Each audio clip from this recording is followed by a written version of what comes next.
अमेरिकी राष्ट्रपति चुनाव से ठीक पहले दूसरी प्रेसिडेंशियल डिबेट हुई। अमेरिका में 5 नवंबर को होने वाले चुनाव के लिए पूर्व राष्ट्रपति डोनाल्ड ट्रंप और मौजूदा उपराष्ट्रपति कमला हैरिस के बीच यह डिबेट काफी अहम मानी जा रही है।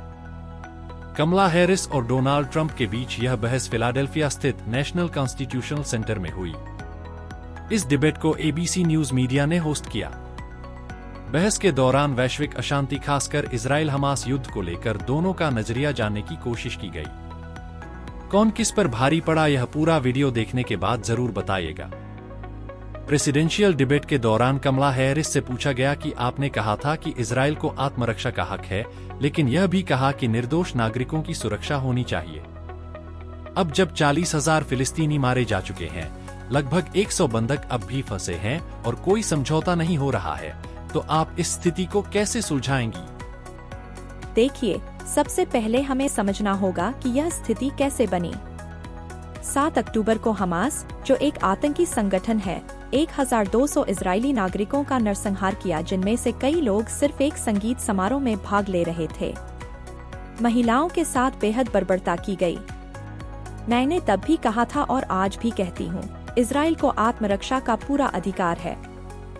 अगर हमारे देश पर ऐसा हमला होता तो हम भी यही करते। लेकिन यह भी सच है कि बहुत से निर्दोष फिलिस्तीनी नागरिक मारे गए हैं, बच्चे, माताएं, और यह अस्वीकार्य है। हमें यह युद्ध तुरंत समाप्त करना होगा। एक युद्ध विराम और समझौता करना जरूरी है और बंधुओं को छुड़ाने पर काम जारी रहेगा। इसके साथ ही हमें 2 नेशन सॉल्यूशन की दिशा में बढ़ना होगा, एक ऐसा समाधान जिसमें इजरायली लोगों की सुरक्षा हो और फिलिस्तीनी लोगों को भी आत्मनिर्णय और गरिमा का अधिकार मिले। लेकिन हाँ, मैं आपको यह वादा करती हूँ कि इजराइल को आत्मरक्षा का अधिकार हमेशा मिलेगा, खास तौर पर ईरान और उसके प्रोक्सीज से। और फिलिस्तीनी लोगों को शांति और सम्मान से जीने का मौका भी मिलना चाहिए। इस पर डोनाल्ड ट्रंप ने पलटवार करते हुए कहा, देखिए, अगर मैं राष्ट्रपति होता तो यह युद्ध कभी शुरू ही नहीं होता। 4 साल तक मेरे रहते रूस ने यूक्रेन पर हमला नहीं किया, लाखों लोग मारे नहीं गए। मैं पुतिन को बहुत अच्छी तरह जानता हूं, वह कभी ऐसा नहीं करते। अब जब कमला इजराइल की बात कर रही हैं, तो वह इजराइल से नफरत करती है। नेतन्याहू जब कांग्रेस में महत्वपूर्ण भाषण देने आए थे तो कमला उनसे मिलने तक नहीं गई। वह अपनी सोरोटी पार्टी में व्यस्त थी। अगर यह राष्ट्रपति बन गई तो मुझे लगता है कि 2 साल में इजराइल खत्म हो जाएगा और बात सिर्फ इजराइल की नहीं है, कमला के रहते पूरी दुनिया जल जाएगी, अरब, इजराइल सब। जब मैं राष्ट्रपति था, ईरान पूरी तरह से कंगाल था। मेरे लगाए प्रतिबंधों के कारण उनके पास हमास या हिजबुल्लाह को देने के लिए पैसा नहीं था। लेकिन अब बाइडेन प्रशासन ने सारे प्रतिबंध हटा लिए और ईरान के पास $300 अरब आ गए हैं। अब वह पैसों का इस्तेमाल आतंकवाद फैलाने में कर रहे हैं।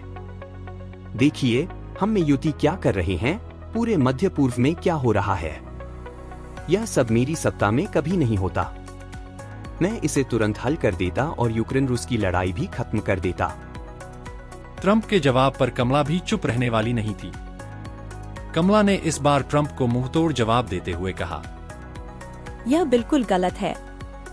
मेरा पूरा करियर, मेरी पूरी जिंदगी इजराइल और वहाँ के लोगों का समर्थन करती आई है। ट्रंप जानते हैं कि वह गलत हैं और वह सिर्फ लोगों का ध्यान भटकाने की कोशिश कर रहे हैं। सच्चाई यह है कि डोनाल्ड ट्रंप राष्ट्रीय सुरक्षा और विदेश नीति में हमेशा कमजोर और गलत साबित हुए हैं। पूरी दुनिया जानती है कि ट्रंप तानाशाही के समर्थक हैं और खुद तानाशाह बनना चाहते हैं। यह वही इंसान है जिन्होंने पुतिन को यूक्रेन पर हमला करने की खुली छूट दी थी। यह वही इंसान है जिन्होंने रूस के यूक्रेन पर हमले को ब्रिलियंट यानी प्रतिभाशाली कहा था। यह वही इंसान है जो किम जोंग यून से लव लेटर्स का आदान प्रदान करते थे। पूरी दुनिया के तानाशाह चाहते हैं कि यह दोबारा राष्ट्रपति बने ताकि वह इन्हें चापलूसी से आसानी से बहकाकर अपने काम निकलवा सके, और यही कारण है कि इतने सारे सैन्य नेता जो ट्रंप के साथ काम कर चुके हैं मुझसे कहते हैं कि ट्रंप राष्ट्रीय सुरक्षा के लिए खतरा है। बहस के दौरान कमला हैरिस ने जहां इजराइल की सुरक्षा और फिलिस्तीन की गरिमा को लेकर एक संतुलित दृष्टिकोण प्रस्तुत किया, वहीं ट्रंप ने अपनी कड़ी विदेश नीति का हवाला देते हुए कहा कि उनके नेतृत्व में यह स्थिति कभी पैदा ही नहीं होती।